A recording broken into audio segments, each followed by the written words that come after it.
আমার মাওলা বলবে ও আকরাম হোসেন রেজাউল করিম সারমনার হুজুরের দেখছো নি কাহা তাহলে তারে দেখা নবীরে দেখা থইয়া যা জোরে কন্না নাউজুবিল্লাহ। রেজাউল করিম সারমনার হুজুরের দেখছো নি কাহা তাহলে তারে দেখা নবীরে দেখা থইয়া যা। আরে নগদ মিথ্যে। সুবহানাল্লাহ না নাউজুবিল্লাহ? নাউজুবিল্লাহ।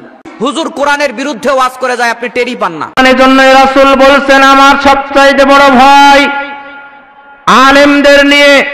আলেমরাই আমার দ্বীন এবং ধর্মকে বিকৃত করবে। সবার আগে কিছু আলেম ভালো থাকবে, কথাই ঠিক, কিন্তু কিছু আলেম থাকবে যারাই ধর্মকে নষ্ট করবে।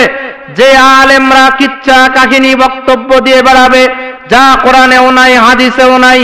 আল্লাহ রাসূল বললেন আইম্মাতুল মুদিল্লিন, এরাই হলো পথভ্রষ্ট আলেম। ফাদল্লু আদাল্লু, ওরা নিজেরা বিভ্রান্ত হবে, মানুষকেও বিভ্রান্ত করে জাহান্নামে নিয়ে যাবে। অতএব ভ্রান্ত আলেম থেকে সাবধান। যে আলেম হাদিস কোরআন বলে না, যে আলেম গাল গল্প কিচ্ছা কাহিনী বলে বক্তব্য দেয়, সে আলেমকে বর্জন করতে হবে, কথাই চূড়ান্ত। রাসূল সাল্লাল্লাহু আলাইহি ওয়াসাল্লাম বলেন মাইয়াকুল আলাইয়া মা লাম আকুল ফালইয়াতাবাওয়া মাকাদাহু মিনান নার।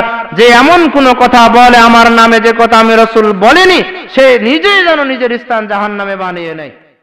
সাওবান রাদিয়াল্লাহু তাআলা আনহু বলেন আমার উম্মতের মধ্যে আমি সবথেকে বেশি আকাঙ্ক্ষা করি, আমি সবথেকে বেশি ভয় পাই ফিতনাবাজ আলেমদেরকে নিয়ে, যারা দ্বীনের মধ্যে শরীয়তের মধ্যে মুসলমানের আল জামার ভিতরে যারা ফিতনা সৃষ্টি করে, এমন আলেমদেরকে ভয় পান আল্লাহর নবী।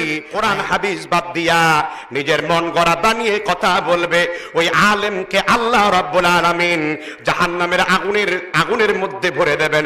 উলাইকা মা ইয়াকুলুনা ফি বুতুনিহিম ইল্লান নার, তাদের পেটকে আল্লাহ আগুন দিয়ে পরিপূর্ণ করে দেবেন। উলাইকা মা ইয়াকুলুনা ফি বুতুনিহিম ইল্লান নার, তাদের পেট আগুন দ্বারা পরিপূর্ণ হবে। আল্লাহ বলেন ওয়ালা ইউকাল্লিমুহুমুল্লাহ, আমি আল্লাহ তাদের সাথে কথা বলবো না। ওয়ালা ইউযাক্কিহিম, তাদেরকে পবিত্র করব না, যারা বানিয়ে বানিয়ে মানুষকে কথা বলে পথভ্রষ্ট করে।